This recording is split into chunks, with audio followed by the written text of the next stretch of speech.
Hi friends, আমি Nahid from Nahid 24। আর আজকে একটা বোরিং বিষয় নিয়ে আলোচনা করতে যাচ্ছি, সেটা হচ্ছে আর্টিকেল। এই আর্টিকেল আমাদের কাছে কেন বোরিং? কারণটা হচ্ছে আমরা ছোটবেলা থেকে এই আর্টিকেল করে আসতেছি, কিন্তু তবুও এই আর্টিকেল বারবারই ভুল করে আসতেছি।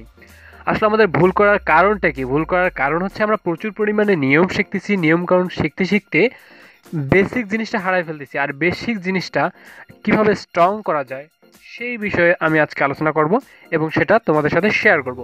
আচ্ছা, তোমাদেরকে প্রথমে একটা কোশ্চেন ছড়ে দেই, সেটা হচ্ছে আই হ্যাভ এ বুক। এখানে এটা কোন পার্টস অফ স্পিচ বলো তো? এখানে এটা কোন পার্টস অফ স্পিচ? অনেকেই হুট করে বলে ফেলে যে এটা হচ্ছে আর্টিকেল, কিন্তু আর্টিকেল কোনো পার্টস অফ স্পিচ নয়। এখানে এটা হচ্ছে অ্যাডজেক্টিভ। এরকম এ অ্যান্ড দি সবগুলো কি অ্যাডজেক্টিভ। প্রথমেই আসো, কোথায় দি উচ্চারণ হবে আর কোথায় দা উচ্চারণ হবে? দি ইন্ট, কিন্তু দা পেন। এর কারণ হচ্ছে দি ইন্ট, ইন্ট ওয়ার্ডটার প্রথম লেটারটা কি? ভাওয়েল, ই, একটা ভাওয়েল, এই কারণে উচ্চারণ হবে দি, দি ইন্ট। কিন্তু দা পেন, এই পেনের প্রথম লেটারটা কি? কনসোনেন্ট, সুতরাং এর উচ্চারণটা কি হবে? দা। আর এ এর সঠিক উচ্চারণটা হচ্ছে আ, আ, অর্থাৎ I have a pen, I have a pen. Okay, এখন সবচেয়ে গুরুত্বপূর্ণ একটা জিনিস শেখাতে যাচ্ছি। এই জিনিসটা আর্টিকেল করার জন্য খুবই খুবই গুরুত্বপূর্ণ। আমরা জানি যে আর্টিকেল কোথায় বসে? নাউনের পূর্বে বসে, নাউনের পূর্বে বসে। তাহলে নাউনের ক্লাসিফিকেশনটা একটু করে ফেলি। নাউন হচ্ছে দুই প্রকার, একটা কাউন্টেবল আর একটা আনকাউন্টেবল। কাউন্টেবল নাউনকে যখন আমি বিশ্লেষণ করব তখন দুইটা নাউন পাবো, সেটা হচ্ছে একটা সিঙ্গুলার কাউন্টেবল আর একটা প্লুরাল কাউন্টেবল। আর নন কাউন্টেবলের কোনো সেরকম ক্লাসিফিকেশন নাই। এই ক্ষেত্রে বোঝানোর জন্য সিঙ্গুলার কাউন্টেবল যেখানে আছে সেখানে ব্যবহৃত হবে এ অ্যান, অর্থাৎ প্রথমে আমাকে দেখতে হবে যে ওয়ার্ডটার পূর্বে আমি আর্টিকেল বসাতে যাচ্ছি সেটা কি কাউন্টেবল নাকি আনকাউন্টেবল। যদি কাউন্টেবল হয় তাহলে সেটা কি সিঙ্গুলার নাকি প্লুরাল। যদি সিঙ্গুলার হয় তাহলে তার পূর্বে এ বসবে নতুবা অ্যান বসবে। আর এ কোথায় বসবে, অ্যান কোথায় বসবে, সেগুলো তো তোমরা রোল পড়ে পড়ে মুখস্থ করে ফেলেছো, যে যখন ভাওয়েল থাকবে তার পূর্বে অ্যান হবে, আর যখন কনসোনেন্ট হবে তার পূর্বে এ হবে। যাই হোক, এই বিষয়গুলো তোমরা বইয়ে একটু দেখলেই পারবা। আর প্লুরাল কাউন্টেবলের পূর্বে হয় দি হবে নতুবা ক্রস। আর আনকাউন্টেবল নাউনের পূর্বে হয় ক্রস হবে নতুবা দি হবে। তাহলে আমাদের কোনটা ক্লিয়ার হয়ে গেল? যদি কাউন্টেবল নাউন হয় আর যদি সিঙ্গুলার হয় তাহলে এ অথবা অ্যান হবে। এই পার্টটা গেল। এখন বাকি পার্টটায় আসো, কোথায় ক্রস হবে আর কোথায় দি হবে, অর্থাৎ কোথায় ক্রস হবে আর কোথায় দি হবে। এই জিনিসটা ক্লিয়ার হলেই আমাদের আর্টিকেল শেষ।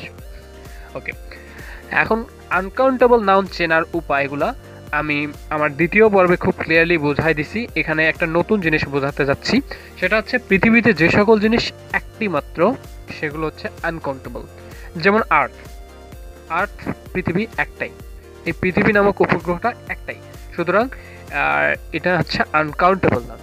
যেমন কোনো মহাসাগরের নাম বা গড, হিমালয়স, বাংলাদেশ, এই জিনিসগুলো কি আনকাউন্টেবল নাম। এর কারণ হচ্ছে এরা তো পৃথিবীতে একটাই, সুতরাং এদেরকে গণনার কোনো বিষয় এখানে আসবে না, সুতরাং এটা আনকাউন্টেবল। আর আনকাউন্টেবল নাউন একটা সেন্টেন্স এ ব্যবহৃত হলো, আবার ওই আনকাউন্টেবল নাউনটি পরের সেন্টেন্সেও ব্যবহৃত হলো। এখন কোথায় তুমি দি বসাবা আর কোথায় দি বসাবে না? কোনো একটা আনকাউন্টেবল একটা প্যারাগ্রাফের মধ্যে বা প্যাসেজের মধ্যে প্রথম সেন্টেন্সে যদি থাকে তাহলে সেক্ষেত্রে ক্রস হবে। আর পরবর্তী যতগুলো সেন্টেন্স আছে ততগুলো সেন্টেন্সে যতবার সেই আনকাউন্টেবল নাউনটি ব্যবহৃত হবে ততবারই তার পূর্বে দি বসবে। যেমন উই লিভ অন আর্থ, আর্থটা কি আনকাউন্টেবল, কিন্তু আর্থের পূর্বে কোনো আর্টিকেল বসলো না। কিন্তু দি আর্থ ইজ রাউন্ড, এখানে কেন দি বসলো? কারণ আর্থটা একবার ব্যবহৃত হয়েছে, পূর্বের সেন্টেন্সে আর্থ একবার ব্যবহৃত হয়েছে, কিন্তু দ্বিতীয়বার যখন ব্যবহার করতে যাব তখন সেই আর্থের পূর্বে আর্টিকেল দি বসাতে হবে। ওকে, আর একটা এক্সাম্পল দেই তাহলে বিষয়টা ক্লিয়ার হবে। যেমন I love sweet dish, sweet dish মানে হচ্ছে মিষ্টান্ন। I love sweet dish, sweet dish হচ্ছে কি আনকাউন্টেবল। কাউন্টেবল এবং আনকাউন্টেবল বুঝতে যদি সমস্যা হয় তাহলে আমার আগের পর্বটি দেখে নিবা। আই লাভ সুইট ডিশ, এই সুইট ডিশের পূর্বে কোনো আর্টিকেল ব্যবহৃত হলো না। I love sweet dish after lunch. Okay, sentence complete. এরপরে the sweet dish of Caspia is famous. এখন দ্য সুইট ডিশ কেন হইলো? কারণ সুইট ডিশ আনকাউন্টেবল নাউনটি এর পূর্বের সেন্টেন্সে একবার ব্যবহৃত হয়েছে, এই কারণে পরবর্তী সেন্টেন্সে সেটা হয়ে যাবে the the sweet dish of Caspia. এখন ক্যাসপিয়াও তো আনকাউন্টেবল, এর পূর্বে কেন দা হইল না? এর কারণটা হচ্ছে ক্যাসপিয়াটা আনকাউন্টেবল ঠিক আছে, কিন্তু ক্যাসপিয়াটা এবারই প্রথম ব্যবহৃত হলো। এর পূর্বের সেন্টেন্সে দেখো কোথাও কি কোনো ক্যাসপিয়া আছে? না। সুতরাং এই ক্যাসপিয়ার পূর্বে কোনো আর্টিকেল ব্যবহৃত হবে না। The sweet dish of Caspia is famous. কিন্তু পরবর্তী সেন্টেন্সে last week I went to the Caspia, তাহলে এখানে কেন দা হইলো?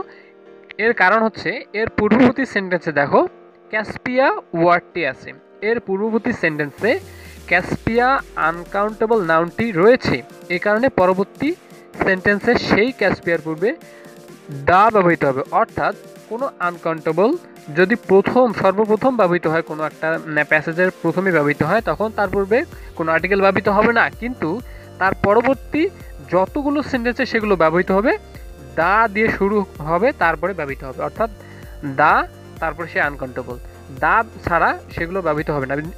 জিনিসটা খুব সুন্দরভাবে বোঝানো যায় যে কোনো একটা জিনিস যখন সর্বপ্রথম ব্যবহৃত হয় তখন সেটা নির্দিষ্ট হয় না, কিন্তু পরবর্তীতে যখন ওই জিনিসটা আমি উল্লেখ করতে যাই তখন সেই জিনিসটা নির্দিষ্ট হয়ে যায়, আর এই কারণেই দা বসে।